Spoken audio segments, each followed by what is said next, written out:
Hello friends, hello good evening friends, good evening to all of you. Good evening सभी को, नमस्कार सभी को, प्यार भरा नमस्कार। आज हम चलते हैं हरियाणा जी की सीरीज़ लेके आए हुए हैं। वन लाइन क्वेश्चन है, इसमें डायरेक्ट कोई ऑप्शन नहीं है, क्योंकि मैंने इसलिए नहीं, क्योंकि टाइम वेस्ट होता है उसमें टाइप करने में, तो मैंने सोचा कि डायरेक्ट क्यों ना एकदम आपके क्वेश्चन आए एग्जाम में, तो क्यों हम फालतू के ऑप्शन देखें, तो डायरेक्ट हम आंसर की तरफ बढ़ते हैं। तो चलिए चलते हैं हमारे फर्स्ट क्वेश्चन की ओर। पहला क्वेश्चन हमारा है, पहला क्वेश्चन देख लेते हैं हम, हमारा क्या है। निम्नलिखित में से कौन विंटर ग्रेड डीजल का इंजन उत्पादन करता है? विंटर ग्रेड डीजल का इंजन उत्पादन करता है Indian oil corporation. Indian oil corporation क्या करता है? विंटर ग्रेड डीजल इंजन का उत्पादन करता है। ठीक है, नेक्स्ट हम चलते हैं। निम्नलिखित में से कौन भारत में प्रत्येक राज्य का कार्यकारी होता है? भारत में देखो, प्रत्येक राज्य का कार्यकारी कौन होता है? राज्यपाल होता है। ठीक है, गवर्नर जिसको बोलते हैं, गवर्नर।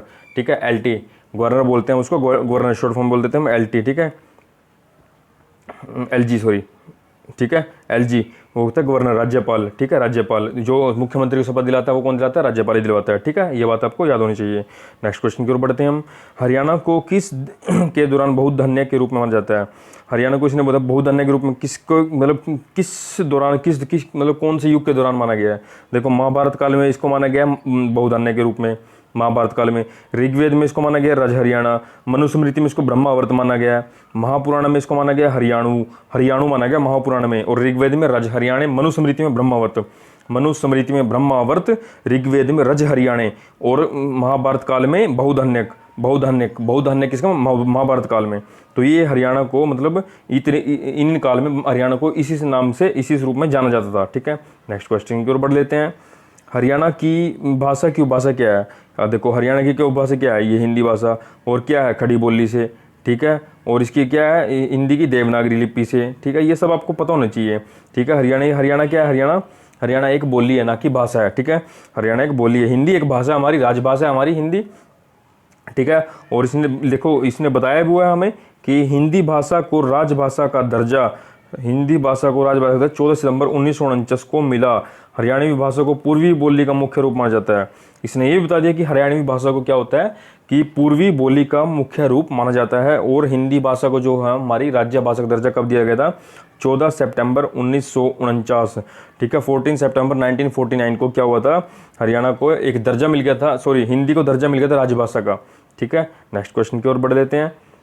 प्रसिद्ध हरियाणवी साहित्यकार रामपाल चहल का पूछा है। देखो, इंपॉर्टेंट क्वेश्चन है। रामपाल चहल का जन्म हरियाणा के किस जिले में हुआ? रामपाल चहल का जन्म हरियाणा के भिवानी के निम्मड़ गांव में हुआ, भिवानी जिले के निम्मड़ गांव में। ठीक है, 6 फरवरी 1956 में हुआ। ये चीज़ें याद करनी है। देखो, ये क्वेश्चन हल्के से क्वेश्चन है, ये पूछे जाते हैं अक्सर। हमारा जो SSC का एग्जाम होगा, CT का होगा, जो CT एग्जाम चलेगा हमारा, काफ़ी शिफ्टों में चलेगा, तो उसमें क्वेश्चन पूछे जाएंगे। प्रसिद्ध हरियाणवी साहित्यकार रामपाल चहल का जो जन्म है, रामपाल चहल जी का जन्म भिवानी के नीमड़ गांव में 6 फरवरी 1956 में हुआ था। ठीक है, मोस्ट इंपोर्टेंट क्वेश्चन है, और ये आएगा, फंसेगा एक न किसी शिफ्ट में पक्का फंसेगा।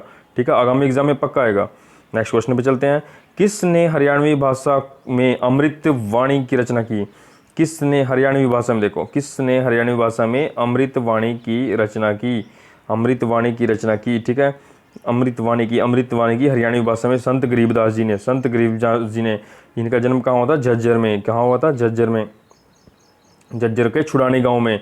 ठीक है, झज्जर में हुआ था, छुड़ानी गांव में। ठीक है, अब नीचे पढ़ लेते हैं। देखो, जन्म 1717 में छुड़ानी झज्जर में होता। हरियाणवी भाषा के जो अमृतवाणी की जो रचना की थी, संत गरीबदास जी ने की थी। और देखो, संत गरीबदास की काफ़ी रचनाएं हैं। ठीक है, उनमें से एक आधी पूछ भी जाती है, संत गरीबदास जी की रचनाएं, वो याद कर लेना आप। अगर आप नहीं करोगे तो मैं इसको इस पर एक वीडियो दोबारा बना दूंगा रचनाओं के ऊपर कि किस किस की क्या रचनाएं, अल्ताफ हुसैन हाली की क्या क्या रचनाएं हैं। ठीक है, गरीबदास जी की क्या क्या रचनाएं हैं। ठीक है, नेकी राम शर्मा, इनकी रचनाएं क्या क्या है। ठीक है, पंडित मांगे राम, ठीक है, इनकी सारी जितनी रचनाएं सबकी मैं एक मर्जी वीडियो बना दूंगा, तो उसमें देख लेना आप। ठीक है, जन्म 1717 में छुड़ानी झज्जर में हुआ था।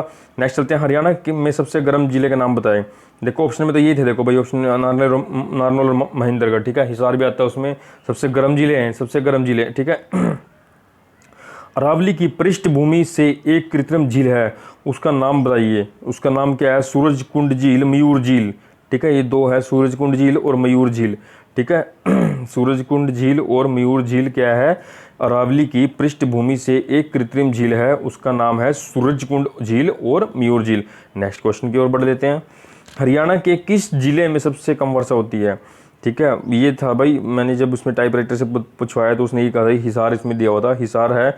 इसके अलावा सिरसा में भी सबसे कम वर्षा होती है, सिरसा में भी सबसे कम वर्षा होती है। बहुत ही इंपॉर्टेंट क्वेश्चन है, काफ़ी बार एग्जाम में आया हुआ है, HSC एग्जाम में। ठीक है, नेक्स्ट क्वेश्चन की ओर बढ़ लेते हैं हम।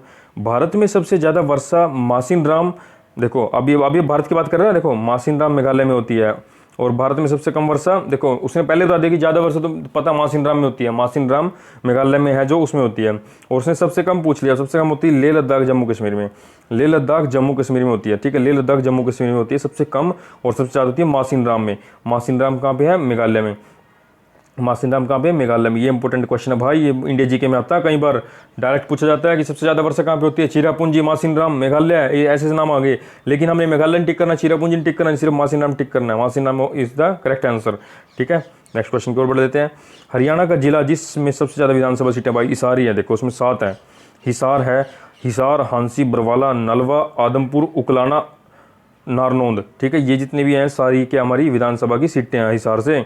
हिसार में सबसे, हिसार जिले में सबसे ज़्यादा विधानसभा सीटें हैं और 7 सीटें हैं। अगर पूछ ले कितनी है, नंबर ऑफ सीटें कितनी है, नंबर ऑफ सीटें 7 हैं। ठीक है, कौन कौन सी है? हिसार, हांसी, बरवाला, नलवा। मैंने वैसे आपको एग्जाम्पल के तौर पर बता दिया, बट इसको पूछेंगे नहीं, बट ये पूछेंगे कि कितनी है या फिर कहाँ पे है। ठीक है, डिस्ट्रिक्ट पूछ लेंगे आपसे और नंबर ऑफ वैकेंट सीट पूछ लेंगे, कितनी है, सॉरी सीट पूछ लेंगे। हरियाणा के जींद जिले में कौन सा संरक्षण अभ्यारण्य है? संरक्षण अभ्यारण्य स्थित है, संरक्षण पूछा भाई इसने। ठीक है, याद कर लेना, बीरबारा वन अभ्यारण्य। ठीक है, बीरबारा वन अभ्यारण्य, बीरबारा वन अभ्यारण्य, संरक्षण अभ्यारण्य स्थित है हरियाणा के जींद जिले में है भाई, जींद जिले में, जींद जिले में, याद रख लेना, जींद जिले में। ठीक है, जींद जिले में क्या है? बीरबारा वन अभ्यारण्य, बीरबारा वन अभ्यारण्य स्थित है हरियाणा के जींद जिले में। बीरबारा वन अभ्यारण्य जिला में क्या है? ये एक अभ्यारण्य स्थित है। ठीक है, वन अभ्यारण्य स्थित है, वन अभ्यारण्य बोलते हैं इसको। ठीक है, नेक्स्ट क्वेश्चन की ओर बढ़ लेते हैं। सन 1966 में हरियाणा की वर्तमान में भूमि को किस नाम से जाना जाता है?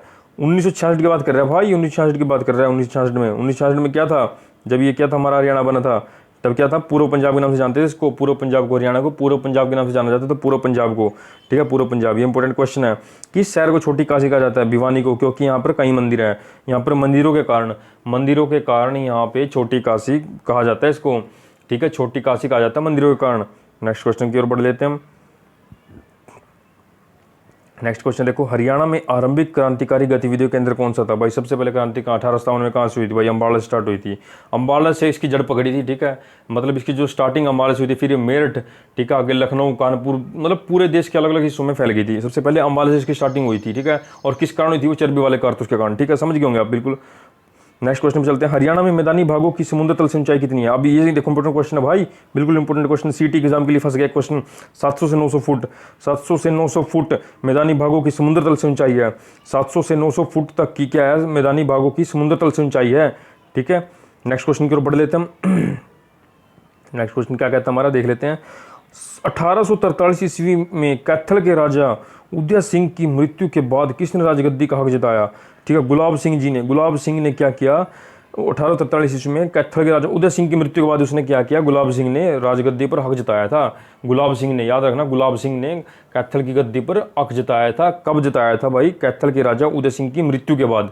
ठीक है, 1843 ईस्वी में। नेक्स्ट क्वेश्चन की ओर बढ़ लेते हैं। हरियाणा की कौन सी झील विदेशी पर्यटकों के लिए आकर्षण का केंद्र है? सीधी सी बात है भाई, सब फरीदाबाद में है भाई, सब बड़खल झील। ठीक है, ये क्या हमारी, ये बाहर से जो फॉरेनर लोग आते हैं इसकी काफ़ी इंपॉर्टेंस है, इसकी लोग देखने आते हैं। बड़खल झील जो फरीदाबाद में है, ये क्या है? विदेशी पर्यटकों के लिए आकर्षण का केंद्र है। ठीक है, विदेशी पर्यटकों के लिए आकर्षण का केंद्र है। ठीक है, वेरी इंपॉर्टेंट क्वेश्चन करके इसको नोट कर लेना। ठीक है, नेक्स्ट क्वेश्चन पे चलते हैं। कौन सी नदी नजफगढ़ नाले के द्वारा यमुना मिल जाती है? देखो नजफगढ़ नाला, नजफगढ़ नाला, दिल्ली दिल्ली दिल्ली दिल्ली। ठीक है, नजफगढ़ नाला यमुना में मिल जाती है, नजफगढ़ नाले के द्वारा यमुना मिल जाती है। साहिबी नदी है भाई साहब, एक साहिबी नदी। ठीक है, साहिबी नदी है, ये क्या है? नजफगढ़ नाले में के द्वारा यमुना में मिल जाती है। ठीक है, यमुना में मिल जाती है। नेक्स्ट क्वेश्चन की ओर चलते हैं। हरियाणा के फर्रुख नगर गुरुग्राम में कौन सी झील स्थित है? हरियाणा के फर्रुख नगर में, फर्रुख नगर एक नगर उधर उधर गुरुग्राम डिस्ट्रिक्ट में है। ठीक है, सुल्तानपुर झील है, सुल्तानपुर झील है वो इंपॉर्टेंट है, सुल्तानपुर झील इंपॉर्टेंट है हम गुरुग्राम के लिए। जहाँ सुल्तानपुर झील, ठीक है, हाँ, चर्म रोग भी ठीक हो जाते हैं, याद, बिल्कुल सही सही बोला बिल्कुल आपने। ठीक है, नेक्स्ट क्वेश्चन करते हैं हम। हरियाणा के मैदानी भाग में मुख्यतः किस प्रकार की मृदा पाई जाती है भाई? सब पीले रंग की, पीले रंग की थी, पीले रंग की मृदा उपजाऊ पाई जाती है। हरियाणा में मुख्यतः पीले रंग की उपजाऊ मृदा पाई जाती है, क्योंकि दोआब का क्षेत्र है, दो नदियों के बीच का क्षेत्र है, यमुना घग्गर के बीच में है, बहुत ही बढ़िया क्षेत्र है, ठीक है, इसलिए यहाँ पर पीले रंग की मृदा उपजाऊ पाई जाती है। ठीक है, ठीक है, ये थे कुछ हमारे इंपॉर्टेंट क्वेश्चन। ठीक है भाई, ये इंपॉर्टेंट क्वेश्चन थे और ये कर लिए आपने। और आगे कल मैं 25 क्वेश्चन और ऐसे ही लेके आऊँगा, बहुत बढ़िया क्वेश्चन है। वन लाइनर क्वेश्चन ठीक रहते हैं कि इसमें क्या होता है, डायरेक्ट आपको आंसर याद होता है, फालतू ना ऑप्शन देखते हो, डायरेक्ट हम आंसर की तरफ बढ़ते हैं। ठीक है, तो ये थे काफ़ी सारे क्वेश्चन, और चैनल को लाइक और सब्सक्राइब जरूर कर देना। ऐसे मैं आपके लिए और भी वीडियो लेके आता रहूँगा, हरियाणा जीके से रिलेटेड, इंडिया जीके से related, Indian history, Indian geography, जितने भी मतलब मेरे से बन पड़ता है मैं उतने लेके आऊँगा। बस आप एक बार चैनल को शेयर दबा के कर दो और लाइक एंड सब्सक्राइब बस। Thank you so much all of you.